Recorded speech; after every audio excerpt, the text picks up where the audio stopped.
नमस्कार दोस्तों, हिंदी शिक्षण विधियों के महत्वपूर्ण प्रश्नों में आपका तहे दिल से स्वागत है। आज की इस वीडियो में हम पढ़ेंगे लगभग 70 से 80 क्वेश्चन। वीडियो अच्छा लगे तो दोस्तों को शेयर करें। तो पठन आरंभ की योग्यता के विकास के लिए सर्वाधिक रुचिकर विधि कौन सी है? तो पठन आरंभ की योग्यता के विकास के लिए देखो और कहो विधि सर्वाधिक उपयुक्त है। शिक्षण की सबसे प्राचीन विधि कौन सी है? तो शिक्षण की सबसे प्राचीन विधि कौन सी है? व्याख्यान विधि है। कौन सी विधि है? व्याख्यान विधि। किस विधि में छात्र विशिष्ट से सामान्य की ओर अग्रसर होता है? तो वो कौन सी विधि है जिसमें छात्र विशिष्ट से सामान्य की ओर सीखता है? तो विशिष्ट से सामान्य की ओर आगमन विधि में सीखता है, और आगमन विधि में ही उदाहरण से नियम की ओर सीखता है, और निगमन विधि में नियम से उदाहरण की ओर सीखता है।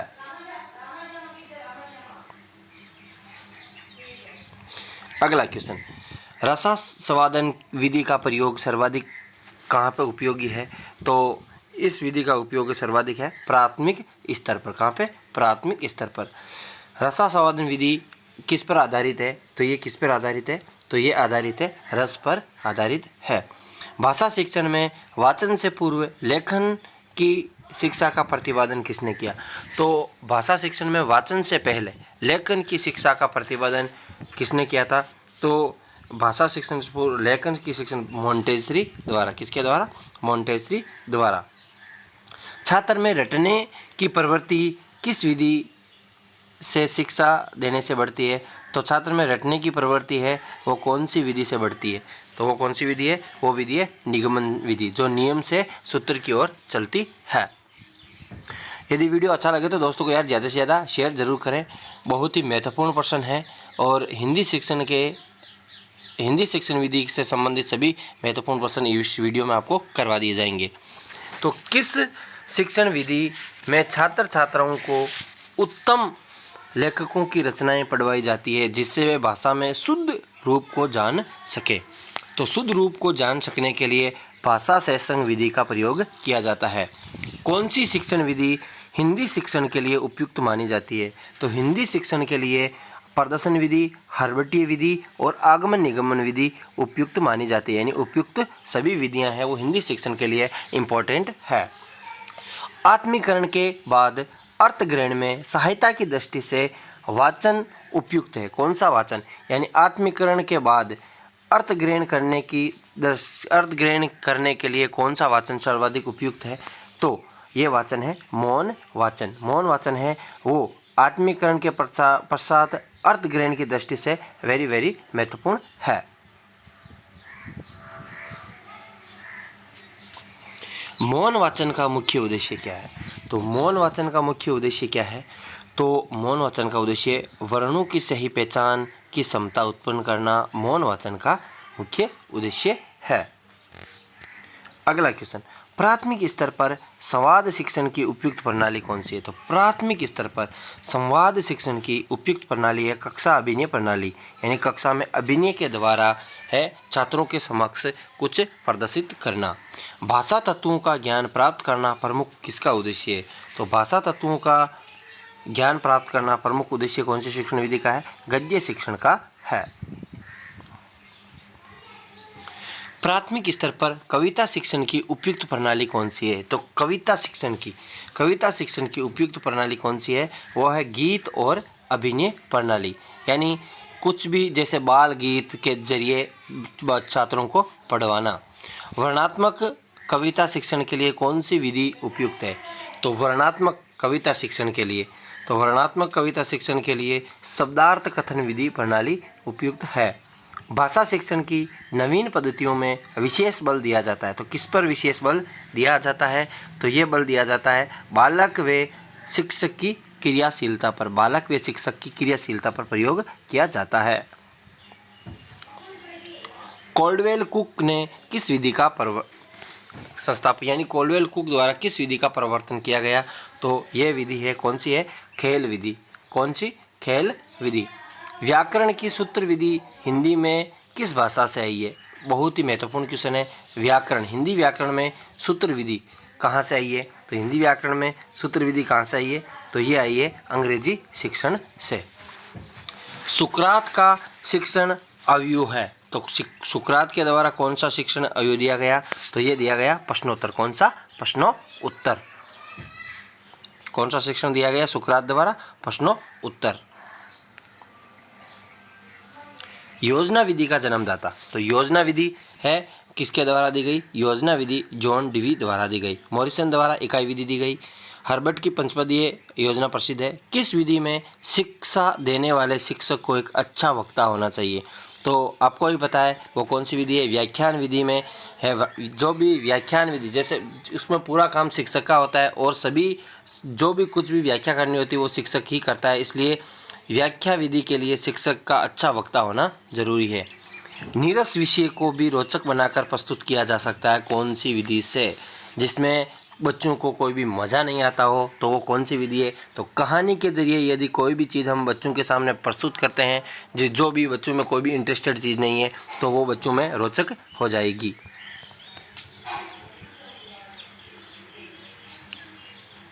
अगला है, इनमें से कौन सा चरण हर्बर्टीय विधि का नहीं है? तो हर्बर्ट ने कितने चरण दिए थे कमेंट बॉक्स में बताएं। तो हर्बर्टीय विधि का चरण नहीं है तो प्रस्तावना है, विषयो प्रस्थान है और तुलना है। तो विषयीकरण है वो हर्बर्टीय विधि का चरण नहीं है। किस विधि में पाठ्य सामग्री को इकाइयों में बांट लेते हैं? तो वो कौन सी विधि है? तो इकाई विधि में है वो पाठ्य सामग्री को इकाइयों में बांट लेते हैं।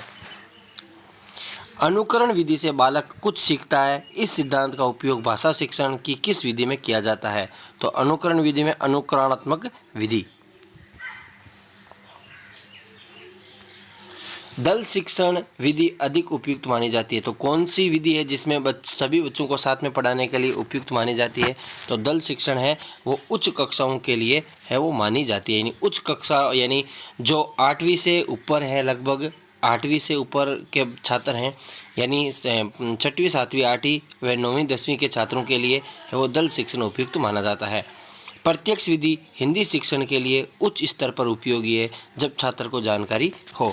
तो प्रत्यक्ष विधि है वो, तो जब प्रत्यक्ष विधि है वो यदि छात्रों को व्याकरण का ज्ञान हो गया हो तो प्रत्यक्ष विधि हिंदी शिक्षण के लिए उपयोगी मानी जाती है। यदि छात्रों को व्याकरण का ज्ञान नहीं है तो प्रत्यक्ष विधि का कोई फायदा नहीं है। वर्तमान में हिंदी शिक्षण की कौन सी विधि असंगत व त्याज्य मानी जाती है? यानी असंगत वो मानी जाती है। तो हिंदी शिक्षण की कौन सी विधि है वो असंगत मानी जाती है? वो है ध्वन्यात्मक विधि। ध्वन्यात्मक विधि है वो असंगत मानी जाती है हिंदी शिक्षण में। तो किस कवि की भाषा शैली पर आपको प्रकाश डालना है? इसके लिए इनमें से कौन सी शिक्षण विधि अपनाएंगे?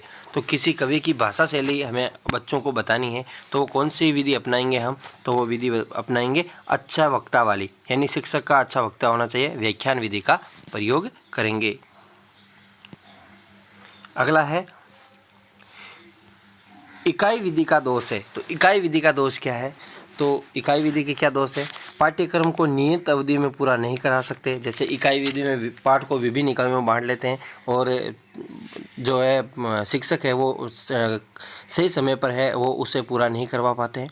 मूल्यांकन प्रणाली से इकाई का तालमेल नहीं बैठता है, ये भी सही है। सभी प्रकार की पाठ्य सामग्री इकाई में विभक्त नहीं हो सकती है। तो उपयुक्त सभी है वो इकाई विधि के दोष हैं। ओपन स्कूल में कौन सी शिक्षण विधि काम में लाई जाती है? तो ओपन स्कूल में कौन सी है वो दूरस्थ शिक्षण विधि काम में ली जाती है ओपन स्कूलों में। तो ओपन स्कूल में कौन सी विधि ली जाती है? वो ली जाती है दूरस्थ शिक्षण विधि। दूरस्थ शिक्षण विधि ओपन स्कूल में काम में ली जाती है। प्रदर्शन विधि में कौन सा दोष है? तो प्रदर्शन विधि में कौन सा दोष है? छात्र स्वयं प्रयोग नहीं कर सकते। तो प्रदर्शन में शिक्षक स्वयं प्रदर्शन करता है, उसमें छात्र का कोई रोल नहीं होता। कक्षा का अनुशासन ठीक नहीं रहता है। जब प्रयोग असफल रहता है तब छात्र के मन में दुविधा उत्पन्न हो जाती है। उपयुक्त सभी। कौन सी शिक्षण विधि ज़्यादा खर्चीली, यानी पैसे कौन सी शिक्षण विधि में ज़्यादा लगते हैं? तो अभिकर्मित अनुदेशन विधि है वो सबसे ज़्यादा खर्चीली विधि है। अगला है, अभिकर्मित अनुदेशन शिक्षण विधि में प्रमुखता है। तो अभिकर्मित अनुदेशन विधि में छोटे पदों का सिद्धांत दिया गया है और तत्काल पुष्टि का भी सिद्धांत दिया गया है और तत्पर अनुक्रिया का सिद्धांत भी दिया गया है। पुनर्बलन सिद्धांत किस पर आधारित है? तो कौन सी शिक्षण विधि पर पुनर्बलन सिद्धांत आधारित है? पुनर्बलन सिद्धांत है वो अभिकर्मित अनुदेशन विधि पर आधारित है। कौन सी शिक्षण विधि में छात्र और अध्यापक विचारों का आदान प्रदान करते हैं? तो वो कौन सी विधि है जिसमें छात्र और अध्यापक विचार विमर्श करते हैं? तो विचार विमर्श विधि है। वीडियो अच्छा लगा हो तो दोस्तों को शेयर करें। हिंदी गद्य शिक्षण के लिए कौन सी विधि उपयुक्त है? तो हिंदी गद्य शिक्षण के लिए कौन सी विधि उपयुक्त है? तो विधि है अर्थबोध विधि है वो उपयुक्त है। प्राचीन पाठ योजना के जनक कौन है? तो प्राचीन पाठ योजना के जनक कौन है? वो है हर्बट। कौन है? हर्बट है वो प्राचीन पाठ योजना के जनक माने जाते हैं। अगला है, गद्य शिक्षण कराते समय छात्रों के शब्द भंडार में वृद्धि पाठ योजना के लिए किस सोपान के अंतर्गत की जा सकती है? तो शब्द भंडार में वृद्धि है वो कौन से सोपान के अंतर्गत की जा सकती है? वो है आत्मीकरण के जरिए। किसके जरिए? आत्मीकरण के जरिए। पेस्टोलॉजी की लेखन शिक्षण विधि कौन सी है? तो पेस्टोलॉजी की लेखन शिक्षण विधि है वो है अनुकरण विधि। कौन सी है? अनुकरण विधि है। अगला है, गद्य शिक्षण हेतु कौन सा उपयुक्त है? तो गद्य शिक्षण के हेतु सर्वमान्य भाषा उपयुक्त है। कविता विधि कहते हैं। तो कविता विधि कौन सी विधि को कविता विधि कहते हैं? तो वाक्य शिक्षण विधि को कविता विधि के नाम से भी जाना जाता है। जब पाठों को इकाई मानकर पाठ्यांश बनाए जाते हैं तो क्या कहलाती है? जब किसी पाठ को इकाई मानकर उसको पाठ्यांश बनाया जाता है तो उसे क्या कहते हैं? उसे प्रोजेक्ट योजना कहते हैं। कौन सी योजना कहते हैं? प्रोजेक्ट योजना कहते हैं। पाठों को अंश के रूप में, इकाई के रूप में बांटकर जो भी प्रस्तुतिकरण किया जाता है उसे प्रोजेक्ट योजना कहते हैं। गद्य शिक्षण की कौन सी विधि है? तो गद्य शिक्षण के लिए उपयुक्त विधि है अर्थबोध विधि। कविता शिक्षण के लिए किस विधि को आप प्रयोग में लाएंगे? तो कविता शिक्षण के लिए है वो व्यास विधि उपयुक्त है। नाटक शिक्षण के लिए इनमें से कौन सी विधि उपयुक्त मानी जाती है? तो नाटक शिक्षण के लिए है वो समवाय विधि उपयुक्त मानी जाती है। छात्र स्वयं निरीक्षण व चिंतन करते हुए नियम निकालते हैं। तो छात्र स्वयं निरीक्षण व चिंतन करते हुए नियम निकालते हैं आगमन विधि में, यानी उदाहरण से नियम की ओर। यानी छात्र स्वयं ही है वो स्वयं निरीक्षण करते हैं और चिंतन करते हैं और नियम या सूत्र को निकालते हैं। और निगमन विधि में है वो नियम से उदाहरण की ओर चलते हैं, यानी उनको पहले सूत्र दे दिया जाता है, निकालने की कोई आवश्यकता नहीं होती है। सभी प्रणालियों के गुणों को लेकर विकसित नवीन शिक्षण प्रणाली का नाम कौन सा है? तो नवीन शिक्षण प्रणाली का समवाय विधि है। तो समवाय विधि है वो नाटक शिक्षण के लिए उपयुक्त मानी जाती है। किस विधि में छात्र को नियम बताकर रटा दिया जाता है? तो कौन सी विधि है जिसमें छात्र को? तो निगमन विधि में छात्र को सीधे ही नियम बता दिया जाता है और उसे क्वेश्चन सरल करवा दिए जाते हैं। तो मैंने अभी आपको पहले भी पूछा था कि हर्बटीय विधि के कितने चरण माने जाते हैं? तो हर्बटीय विधि के 5 चरण माने जाते हैं। किंडरगार्टन पद्धति के जन्मदाता कौन है? तो किंडरगार्टन पद्धति के जन्मदाता जल्दी से बताइए। तो किंडरगार्टन पद्धति के जन्मदाता है फ्रोबेल। कौन है? फ्रोबेल। व्याकरण की किस विधि में व्यवहारिक पक्ष पर विशेष बल दिया जाता है? तो व्याकरण की कौन सी विधि है जिसमें व्यवहारिक, तो भाषा सेशंग प्रणाली में व्यवहारिक पक्ष पर ज़्यादा बल दिया जाता है। उच्च प्राथमिक स्तर पर कविता शिक्षण की उपयुक्त विधि कौन सी है? तो उच्च प्राथमिक स्तर पर कविता शिक्षण के लिए व्याख्यान प्रणाली उपयुक्त है। कविता शिक्षण के संभव पाठ रूप कौन से हैं? तो कविता शिक्षण के संभव पाठ रूप है वह है बोध रस पाठ, उपयोजना प्रणाली और कौशल पाठ। उच्च प्राथमिक स्तर पर कहानी रचना के लिए उपयुक्त सामग्री कौन सी होगी? तो कहानी रचना के लिए उपयुक्त सामग्री होगी चित्रकथाएं, फ्लैश कार्ड, श्यामपट, उपयुक्त सभी।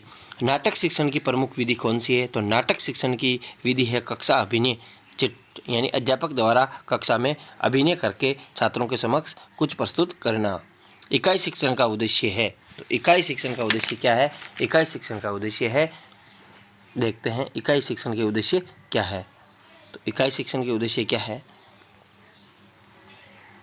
इकाई शिक्षण के उद्देश्य हैं अपव्यय व अवरोध को रोकना। अपव्यय यानी कोई भी खर्चीला उसको रोकना, शिक्षण को उद्देश्य निष्ठ बनाना, छात्र को अपनी गति से सीखने के अवसर देना ही है वो इस कौन सी इकाई शिक्षण के मुख्य उद्देश्य हैं। इकाई शिक्षण के उद्देश्य।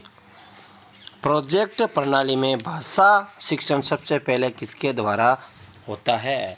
तो प्रोजेक्ट प्रणाली में भाषा शिक्षण सर्वप्रथम वार्तालाप के जरिए होता है।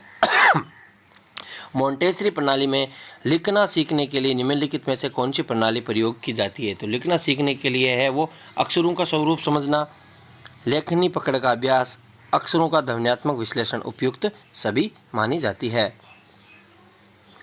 अब है ड्रेकाली पद्धति कैसे छात्रों के लिए बनाई गई है? तो ये मानसिक रूप से विकृत जो छात्र हैं, मानसिक रूप से विकृत छात्रों के लिए ड्रेकाली पद्धति बनाई गई है। डाल्टन योजना का सर्वप्रथम प्रयोग कहाँ हुआ? तो डाल्टन परियोजना का सर्वप्रथम प्रयोग हुआ डाल्टन में ही हुआ था। डाल्टन योजना के जन्मदाता कौन है? डाल्टन योजना के जन्मदाता आपको पता है कुमार हेलन पार्क हस्ट है। विनेटिका योजना के जन्मदाता कौन है? तो विनेटिका योजना के जन्मदाता है वो कार्लटन वासबर्न है।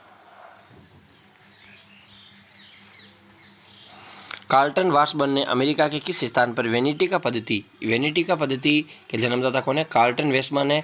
और इसका प्रयोग कहाँ पे किया था? तो इसका प्रयोग किया था विनेट का कहाँ पे? विनेट का। ड्रेकाली पद्धति किस आयु तक के बालकों के लिए निश्चित की गई है? तो ये पद्धति है वो 4 से 19 वर्ष के बालकों के लिए निश्चित की गई है। कोलंबिया विश्वविद्यालय के प्रशिक्षण विद्यालय के रिचार्ड समोदे ने प्रोजेक्ट शब्द का प्रयोग किस वर्ष किया? तो प्रोजेक्ट शब्द का प्रयोग सन 1900 में किया गया था रिचार्ड समोदे द्वारा।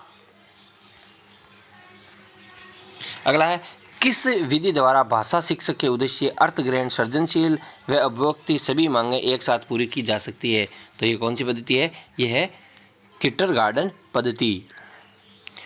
प्रोजेक्ट पद्धति निम्न नियम पर आधारित है। प्रोजेक्ट पद्धति किस पर आधारित है? कौन सा नियम है जिस पर प्रोजेक्ट पद्धति आधारित है? तो यह अभ्यास नियम पर, तत्परता के नियम पर और प्रभाव के नियम, तीनों नियमों पर प्रोजेक्ट पद्धति आधारित है। रूपरेखा शिक्षण पद्धति संबंधित होती है। तो यह किससे संबंधित होती है? यह रचना शिक्षण से संबंधित होती है। किससे संबंधित होती है? रचना शिक्षण से संबंधित होती है रूपरेखा शिक्षण विधि। रचना शिक्षण से संबंधित होती है। इनमें से कौन सी पद्धति बड़ी कक्षाओं के लिए छोटी कक्षाओं की अपेक्षा अधिक उपयुक्त होती है? तो छोटी कक्षाओं की अपेक्षा बड़ों के लिए इनमें से कोई सी भी पद्धति उपयुक्त नहीं है। सभी पद्धतियां हैं जैसे मोंटेसरी पद्धति, डाल्टन पद्धति और प्रोजेक्ट पद्धति, ये सभी इनमें से कोई नहीं। परियोजना विधि का आधारभूत सिद्धांत क्या है? तो परियोजना विधि का आधारभूत सिद्धांत है उद्देश्य, क्रियाशीलता, रोचकता उपयुक्त सभी होना। परियोजना विधि में उद्देश्य, क्रियाशीलता और रोचकता सभी होती है।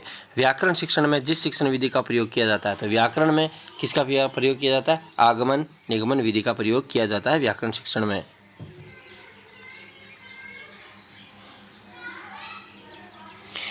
हिंदी विषय में पाठ विश्लेषण करने की आवश्यकता क्यों होती है? तो हिंदी विषय में पाठ विश्लेषण करने की आवश्यकता मुख्यतः छात्रों के ज्ञान को समृद्ध करने के लिए, यानी छात्रों के ज्ञान के विस्तार करने के लिए पाठ विश्लेषण की आवश्यकता ज़्यादा होती है। प्राथमिक स्तर पर रचना शिक्षण के लिए कौन सी विधि सर्वोत्तम है? तो प्राथमिक स्तर पर रचना शिक्षण के लिए प्रश्नोत्तर विधि है वो सर्वोत्तम है। केवल रचना शिक्षण के लिए ही प्रश्नोत्तर विधि प्राथमिक स्तर पर उपयुक्त है। डाल्टन पद्धति का हिंदी शिक्षण में दोष। तो डाल्टन पद्धति का हिंदी शिक्षण में दोष है कि छात्रों में मौखिक भाषा का विकास नहीं हो पाता। जबकि डाल्टन पद्धति में छात्र स्वयं मूल्यांकन नहीं करते, ये भी सही है। छात्रों में हीन भावना पैदा होना, इसका ये दोष नहीं है। तो इसमें छात्र स्वयं मूल्यांकन करते हैं, छात्रों में हीन भावना नहीं आती है। इसमें इस पद्धति में छात्रों, माता पिता व शिक्षक व्यक्तिगत रूप से ध्यान नहीं देते हैं, लेकिन इसमें देते हैं। जबकि इसका एक मुख्य दोष है कि छात्रों में मौखिक भाषा का विकास नहीं हो पाता है। किसने कहा था कि अध्यापक एक माली है और बच्चे उसके पौधे हैं? तो ये किसने कहा था? तो ये कहा था फ्रोइबल द्वारा। कुक महोदय किस पद्धति के जन्मदाता हैं? तो कुक महोदय किस पद्धति के जन्मदाता हैं? खेल पद्धति के। कहानी शिक्षण की सर्वाधिक उपयुक्त विधि कौन सी है? तो कहानी शिक्षण की है वो चित्र के जरिए कहानी शिक्षण है वो सबसे बेस्ट माना जाता है। चित्र के जरिए कहानी समझाना। किस विधि में व्याकरण के व्यवहारिक पक्ष पर अधिक बल दिया जाता है, तो वो कौन सी विधि है, तो उसमें है भाषा सेसंग विधि। कौन सी? भाषा सेसंग विधि। व्यवहारिक पक्ष पर सबसे ज़्यादा बल दिया जाता है। किसी भी अवस्था के अनुकरण को कहते हैं, यानी कोई भी अवस्था के अनुकरण को क्या कहते हैं, तो वो नाटक कहते हैं। मोंटेसरी प्रणाली के जन्मदाता कौन है, तो मोंटेसरी प्रणाली के जन्मदाता है डॉक्टर मेरिया।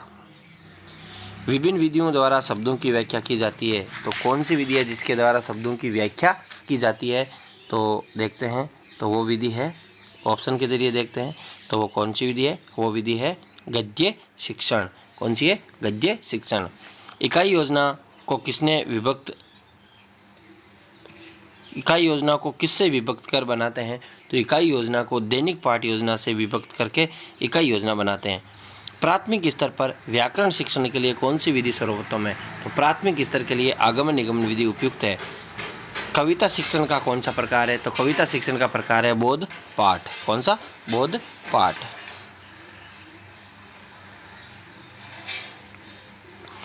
अगला है वाक्य विधि का विकसित रूप कौन सा है, तो वाक्य विधि का विकसित रूप कहानी विधि है। उच्च प्राथमिक स्तर पर कविता शिक्षण की उपयुक्त विधि कौन सी है, तो उच्च प्राथमिक स्तर पर प्रश्नोत्तरी प्रणाली है वो कविता शिक्षण के लिए उपयुक्त मानी जाती है। कविता का मुख्य लक्ष्य क्या है, तो कविता का मुख्य लक्ष्य है कविता का सरलार्थ करना, यानी उसका अर्थबोध करवाना कविता शिक्षण का मुख्य। शब्द अनुशासन यानी शब्द समूह के रूप में व्याकरण की व्याख्या किसने की थी, तो ये व्याख्या की थी पतंजलि मुनि ने। पतंजलि मुनि ने है वो व्याकरण की व्याख्या की थी शब्द अनुशासन यानी शब्द समूह के रूप में। उच्च प्राथमिक स्तर पर व्याकरण शिक्षण की उपयुक्त विधि कौन सी है, तो उच्च प्राथमिक स्तर पर आगमन प्रणाली सर्वाधिक महत्वपूर्ण है। सक्रिय अनुबंध अनुक्रिया सिद्धांत किस शिक्षण विधि का है, तो ये है वो है अभिक्रमित अनुदेशन का। भाषा सेसंग प्रणाली किसके लिए उपयोगी है, तो ये व्याकरण शिक्षण के लिए उपयोगी है। भाषा सेसंग प्रणाली व्याकरण शिक्षण के किस पक्ष पर बल देती है, तो ये व्याकरण शिक्षण के व्यवहारिक पक्ष पर बल देती है। मोंटेसरी द्वारा निर्मित शिक्षण विधि कौन सी है, तो मोंटेसरी द्वारा निर्मित शिक्षण विधि है साहचर्या।